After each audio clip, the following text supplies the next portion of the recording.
3 bags for my 1-week trip to Norway. Filming stuff, flying stuff, everything else. I'm leaving half an hour late from Devon for the drive to Gatwick because the Gatwick parking website wouldn't work, so I couldn't book my parking. But I'm finally on the road. I should have enough time to get there. I've got to stop for fuel, but this is a really big trip, a really big milestone, really exciting. And finally, God, packing, 2 days that took. 2 days of sorting filming gear so I could take as much as I could, using up as little space as possible. Filming it under my flying stuff as well. Anyway, I'll concentrate on getting to Gatwick in one piece now. This is the first time I've been to an airport car park to park and go for a flight. And it's really weird, it feels unfamiliar. I used to do this on a monthly basis before COVID. Loads of spaces.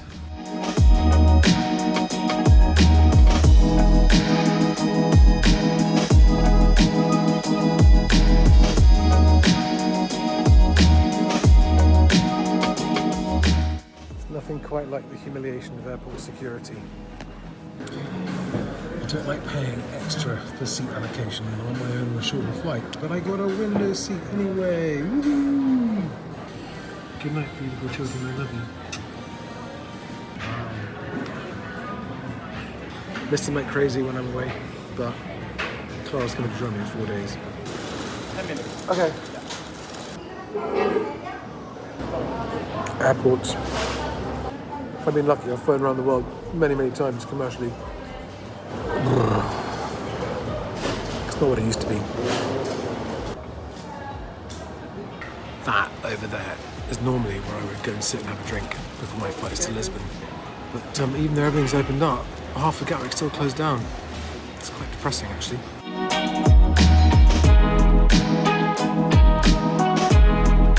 It's really bizarrely empty, this airport, for an August bank holiday weekend as well. But I am finally going to Norway. I've spoken to the guy I'm meeting the other end today, meeting him tomorrow morning, getting straight into the seaplane, which is, as I speak, docked on a seaplane dock in Bergen, waiting for me. Now, I'm on my own for a few days, and then on Thursday, I've got a pretty girl joining me. So I can't wait. A pretty girl joining you when you're on holiday or an adventure. It's Clara. She's 6 years old. And she's doing an unaccompanied minors flight on Norwegian on Thursday, and she's so excited about it. Coming out to join me in Bergen on Thursday. I forgot the most important thing you should do before you get on the plane. Have a pee. Always. Last thing before you get on the plane, have a pee.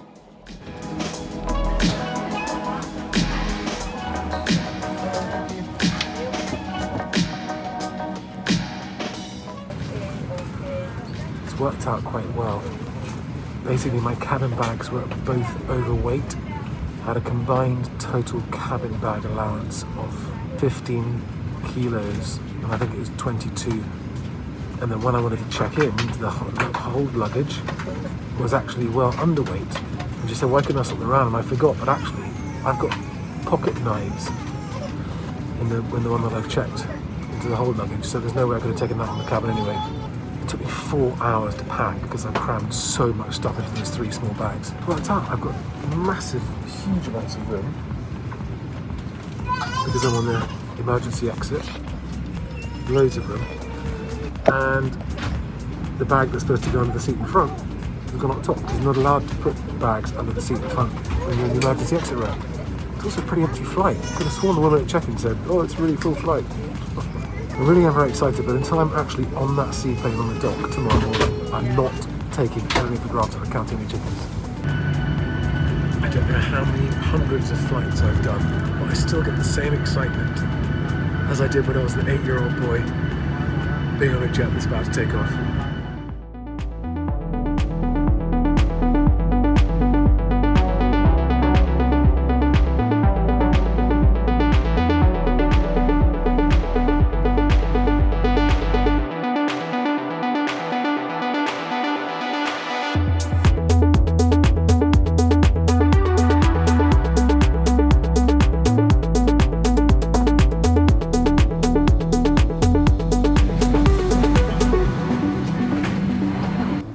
it's easier than last time. Just 2 weeks ago, I was thrown in a quarantine hotel for a week. And that was just show my QR code on my passport, straight through, no forms, no tests. I'm in!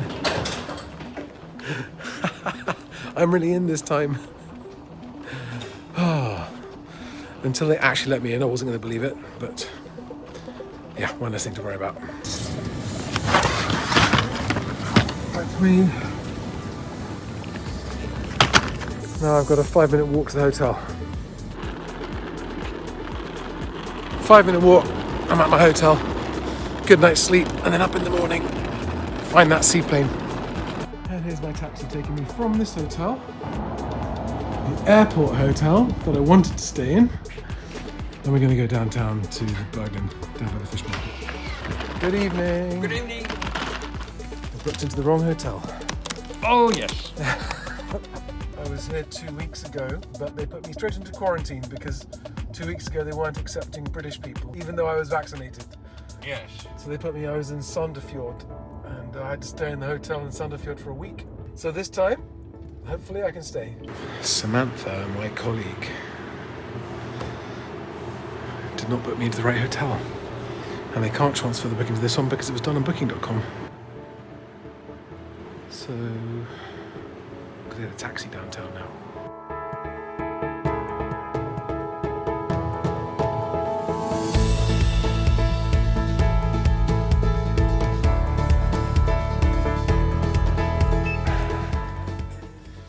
Samantha Westlake. Not my favourite person tonight, but it's good to be down anyway. It's fine. All's well that ends well.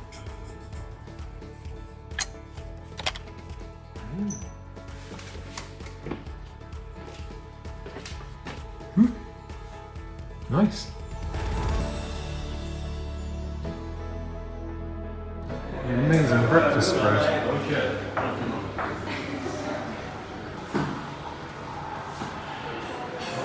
So I've just got a short walk from here down to meet the guys in the plane. Take this mask off.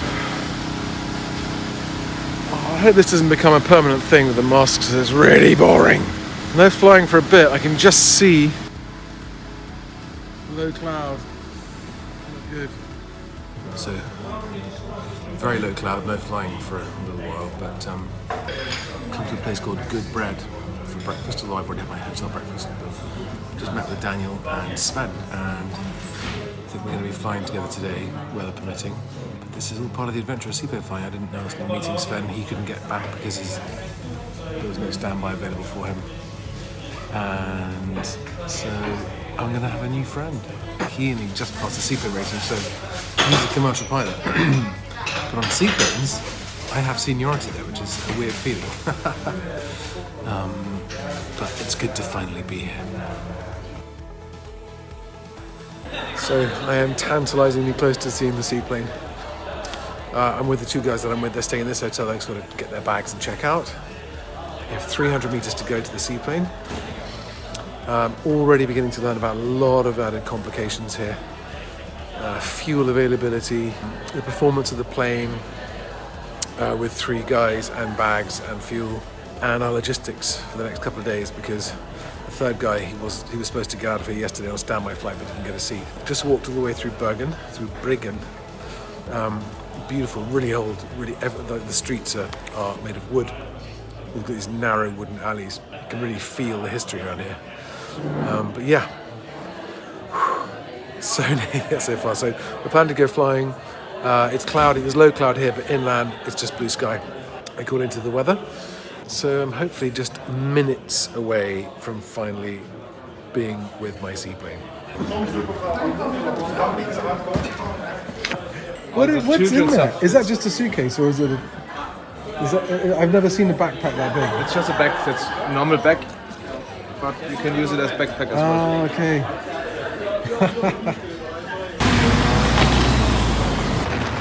What's that ship doing, spraying that water? There's a huge jet.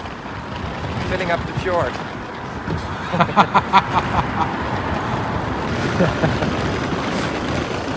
Really nice, I had a good time.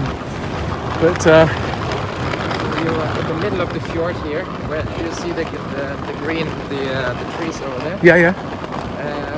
This is called Nornes, and the CTR of Bergen is going around in the middle of the fjord.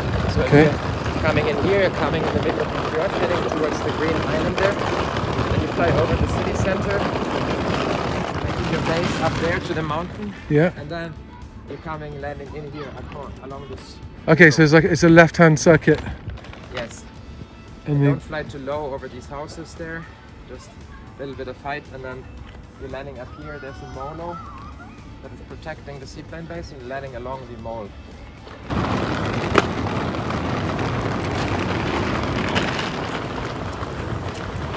And there it is. My first sighting of the plane on floats. This moment's been a long time coming. How cool. I've got to call my children. I promised them I'd call them when I got here. They're so excited. Yeah, I have to do a little bit of research about the fuel, what we do. We have to check the fuel. I made a fuel stick, and we have to copy it, and I have more in the mountains, and we have to write it down and make some copies of it. So this is 20, 40, 60, 80. Okay. This is important to have, because otherwise you don't want to rely on the indications, and otherwise it's hard to see the fuel. If you want, you can climb up there and try to figure out how much fuel we have. All right, yeah, I will. So I've had a briefing on the plane. We've pumped up the floats. We've replaced the grips so you can climb up for refueling.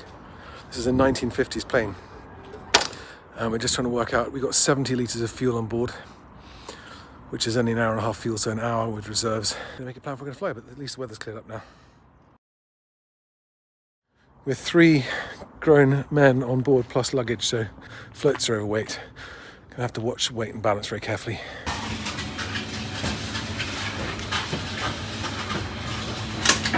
Just getting some drinks and some food for the grill. We're going up to the mountains tonight. Very exciting, didn't know that was happening.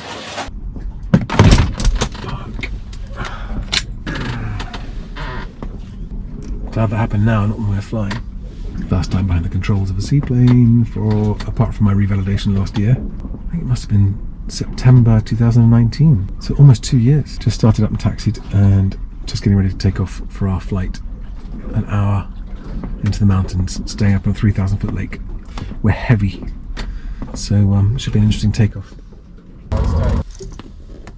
Don't let go, don't lose me. Don't lose me. Just testing the water rudders. Are they moving? It feels like there's a lock. Oh, let me just test the full deflection of the water rudders, because I can't feel any. Yeah, they're not deflecting too much. They're not working properly. It feels like there's no movement at all. Do full left to right. That's full right. That's full left. Is that maximum? That's yeah. Normal. Did you just prime once? 3 times. It's cold. Are you guys ready for me to start? Yes. But not here. Just prepare everything. Yeah. You can just start anytime. Achso, jetzt das Triebwerk schon anmachen? Yeah, and then go to the very right side. So you get. Okay, master's on. Okay. Yeah, go ahead. Achso, the starter is Yeah. on the left.